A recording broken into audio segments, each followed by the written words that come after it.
धोखने की भांति तेज दौड़ती सांसें कमरे के सन्नाटे को चीरती हुई दो दिलों को मिलाने का प्रयास कर रही हैं। बिस्तर की चादर सिकुड़ गई है। बिस्तर पर पड़े सुहाग के कपड़े नीचे गिर गए। यह वह समय जब मदहोशी में इंसान सब भूल जाता है। प्रेम की किरणा पूर्ण हुई मध्यम रोशनी में रमन ने कपड़े उठाए, सुहाग का जोड़ा सीता पर डाला, खुद कपड़े पहन 10वें माल पर बने फ्लैट की खिड़की से बाहर के अंधकार को चीरता हुआ सिगरेट सुगलाई। क्या यही वही प्रेम है जिसका जिक्र पिताजी ने दलील देते हुए कहा था? शादी के बाद प्रेम हो जाएगा, बस यही पल, 2 पल का भौतिक सुख तो प्रेम नहीं हो सकता। अगर खूबसूरत शरीर का विसरण करना ही है तो प्रेम में ऐसे प्रेम का त्याग करना सही समझूंगा। मैं रजनी को कभी भूल नहीं पाऊंगा। जो अपराध मुझसे हुआ उसका कोई प्रायश्चित हो ही नहीं सकता। रजनी और मैं पिछले 2 साल से साथ थे, एक दूसरे संग जीवन बिताना चाहते थे। हमेशा से ही प्रेम के दुश्मन समाज ने आज हम 3 जिंदगी को बलि चढ़ा दिया। रजनी ने फांसी लगा ली और अक्षिता, जिसका कोई दोष नहीं, वो बेवजह इन सब में अपना जीवन होम कर डालेगी, क्योंकि मैं उसको कभी दिल से अपना नहीं पाऊंगा। शादी के बाद एक ऐसा साथ हमारी पहली रात है। उसको अपनाने का प्रयास किया लेकिन विफल रहा। नजरों के सामने सिर्फ रजनी ही थी। प्रेम शारीरिक और मानसिक दोनों है। शारीरिक प्रेम मानसिक प्रेम में तब्दील हो ही जाता है। पुराने जमाने में शादी पहले होती थी और प्रेम बाद में अपने आप हो जाता था। यही सब दलील देकर पिताजी और माँ ने मुझे शादी के लिए मना ही लिया। रजनी और अक्षिता में जमीन आसमान का अंतर है। साधारण सी दिखने वाली रजनी, अप्सरा सी दिखने वाली अक्षिता, कहा जाए तो अतिशयोक्ति नहीं होगी। ऐसी सुंदर लड़की पाने के लिए लोग तरसते हैं, लेकिन सिर्फ सुंदर होना ही काफी नहीं होता। गांव की गंवार और शहर की रजनी की मानसिकता में भी फर्क है। रजनी पढ़ी लिखी, मुझे समझाने वाली लड़की, जिसको मैंने छोड़ दिया, नहीं छोड़ा नहीं, मार डाला, मैं ही कातिल हूँ। उसने प्रेम निभाया और मैं कायर, मैं क्या कर रहा हूँ, भौतिक सुख ले रहा हूँ। यह हमारा दिमाग बड़ा ही विचलित होता है। पल भर में कितना कुछ सोच लेता है, कुछ गलत सही सवालों में उलझ कर मन को व्यवस्थित कर डालता है। यहाँ भी कुछ ऐसा ही है। साथ जीने मरने की कस्में खाने वाला रमन पश्चाताप की अग्नि में जल रहा है।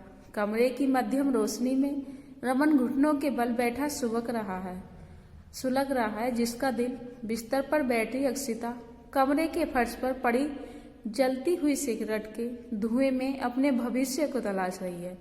दोनों की लाल आंखों को देख भाई भाभी मजाक कर रहे हैं। अक्षिता ने बड़ों के पैर छुए, भाभी को गले लगी, कुछ कानाफूसी हुई और ठहाके बहुत तो हुआ हंसी ठका। बहू नहा ले, पूजा में बैठना है, फिर कल तो तुम लोग चले ही जाओगे। सासू माँ ने कुछ ऐसे लहजों में कहा जो चुभन से लगे। हनीमून के लिए नैनीताल की तैयारी करने में बड़े भाई ने कोई कसर नहीं बाकी छोड़ी। सब कुछ तय था, बस तय नहीं था तो रमन का दिल। अक्षिता पूरा दिन मुंह दिखाई या ऐसी बाकी रस्मों में व्यस्त रही। रमन कमरे में सिगरेट के धुएं के छल्ले बनाते हुए रजनी के ख्यालों में लीन रहा।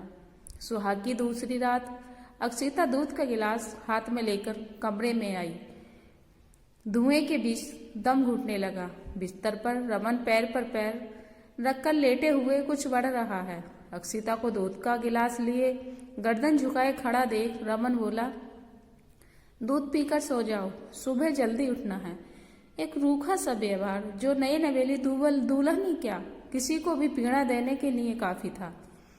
टेबल पर दूध ढककर रख दिया। बिस्तर के दूसरे कोने में सिमट कर लेट गई। बत्ती बुझ गई, लेकिन नींद दोनों की ही आंखों को जगाए हुए है। शायद दोनों ही खुली आंखों से सोते हुए अपने अपने ख्वाबों में व्यस्त हैं। किसी अप्रिय घटना का घटना निश्चित लगता था। हवा से बातें करती हुई गाड़ी काली सड़क पर दौड़ रही है।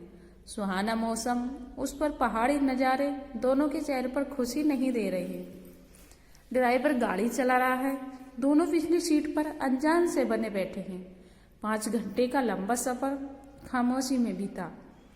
पहाड़ियों से घिरा नैनीताल, खुशनुमा मौसम, बादलों को करीब से निकलते महसूस कर सकते हैं, लेकिन रमन और अक्षिता पास होते हुए भी एक दूसरे को महसूस नहीं कर पा रहे। पहाड़ी पर बने होटल का सुंदर कमरा जो हनीमून स्पेशल कहलाता है, सच में स्पेशल है। सजा हुआ बिस्तर, शीशे पार दिखती पहाड़ी वादियां भी रिझाने में विफल हुई। रमन ने सिगरेट निकाली, अक्षिता ने पलट कर देखा और कमरे से बाहर निकल गई। रमन ने कोई परवाह नहीं की, सिगरेट जलाई, शीशे के नजदीक खड़ा हो गया। नीचे गोल टेबल लगी है, कुछ 4-5 लोग अलग अलग टेबल पर बैठे चाय की चुस्की के साथ सुहाने शाम का लुत्फ उठा रहे थे। अक्षिता एक टेबल पर 100 ओढ़े जा बैठी।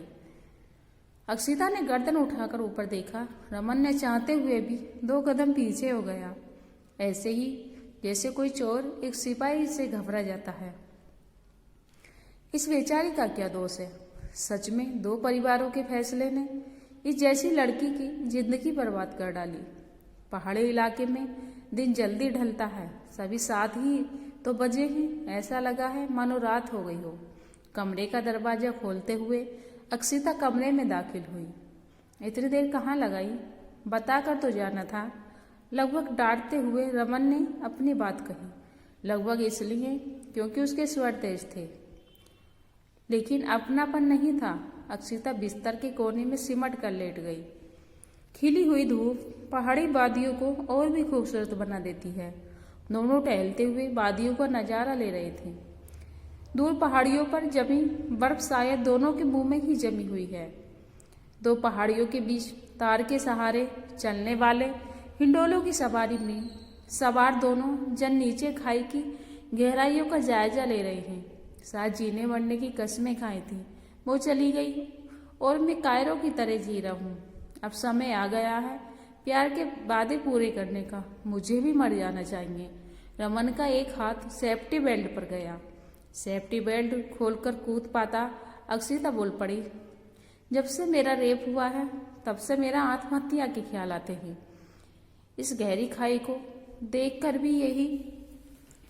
इसके आगे वो कुछ कहती, इससे पहले रमन ने सेफ्टी बेल्ट छोड़ अक्षिता का हाथ पकड़ लिया। रेप ऐसा शब्द जो किसी को भी झकझोर दे। कोई व्यक्ति कैसे दरिंदा बन सकता है? ऐसी मासूम लड़की को कैसे कोई कष्ट दे सकता है? आपने आत्महत्या के ख्याल और कूदने का प्रण कर कूदने के लिए तैयार होने पर भी रमन सामान्य था, लेकिन रेप सब सुनते ही उसके रोंगटे खड़े हो गए। किसी और के किए की सजा खुद को देना कायर ना है। ऐसा पापी जो सजा मिलनी चाहिए खुद को मारकर ऐसे पापी को छोड़ देना पाप होगा। लग रही है, अक्षिता ने कसम खाते हुए हाथ की तरफ इशारा करते हुए कहा।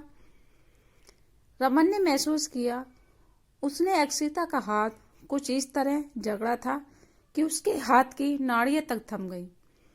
पकड़ ढीली हुई लेकिन हाथ नहीं छूटा। छोड़िए न, कूद नहीं रहे हैं, सिर्फ आपको अपने दिल की बात बता रहे हैं। इस बार कहते हुए अक्षिता की आंख से एक बूंद लुढ़क पड़ी। तुमने किसी को बताया? नहीं। यही तो फर्क है गांव और शहर की लड़कियों में। इंसाफ के लिए आवाज उठाने तक में हमेशा पीछे रहती हैं। मैं तुम्हें इंसाफ दिलाऊंगा। वो बहुत खास रिश्ते में हैं, इसलिए आजकल यही तो हो रहा है। कोई नजदीकी मासूमियत का लाभ उठाता है और मासूम समाज, इज्जत, यही सब सोचकर खामोश रहती है।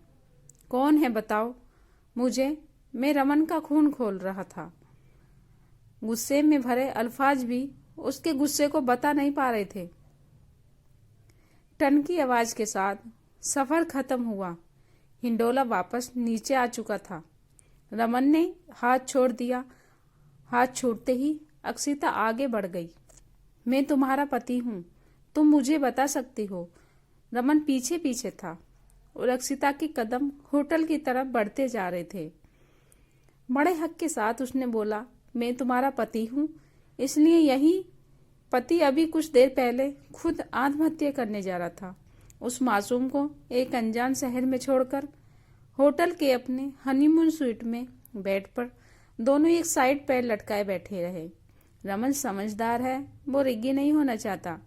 वह चाहता है उसे समय मिले जिससे वह खुलकर अपनी बात कह सके। सन्नाटे को तोड़ते हुए अक्षिता बोली, क्या आप रजनी से बहुत प्यार करते हैं? पूछते हुए उसकी नजर नीचे जमीन पर थी। रजनी, यह नाम इसको कैसे मालूम हुआ? ये कैसे जानती है हमारे प्यार के बारे में? मेरे लिए उसका सवाल ऐसा ही था जैसे कोई दुश्मन मेरे सामने पिस्तौल लिए खड़ा हो और मारने की धमकी देकर मुझे पर गोली दाग रहा हो। मैं बचा, गोली मेरे कान के नजदीक से निकल गई। हाँ, हम पिछले 2 साल से साथ ही थे, लेकिन घर वालों ने जबरदस्ती। लेकिन तुम्हें कैसे मालूम हुआ? रमन ने बचाव करते हुए पलटकर सवाल किया। पहली रात आप उसी का नाम ले रहे थे। आपको शादी करनी ही नहीं चाहिए थी। आपका प्यार सच्चा था तो आपको लड़ जाना चाहिए था सबसे। अभी भी पूछते हुए उसकी नजर नीचे ही थी। दुश्मन ने पिस्तौल छोड़कर 47 वार कर दिया था। बच पाना मुश्किल था। गोली मेरे सीने से जा लगी। क्या मेरा प्यार सच्चा नहीं था? क्या अमन अक्षिता को इंसाफ दिला पाएगा? कैसा था रजनी और रमन का प्यार? यह जानने के लिए कहानी का अगला भाग देखिए।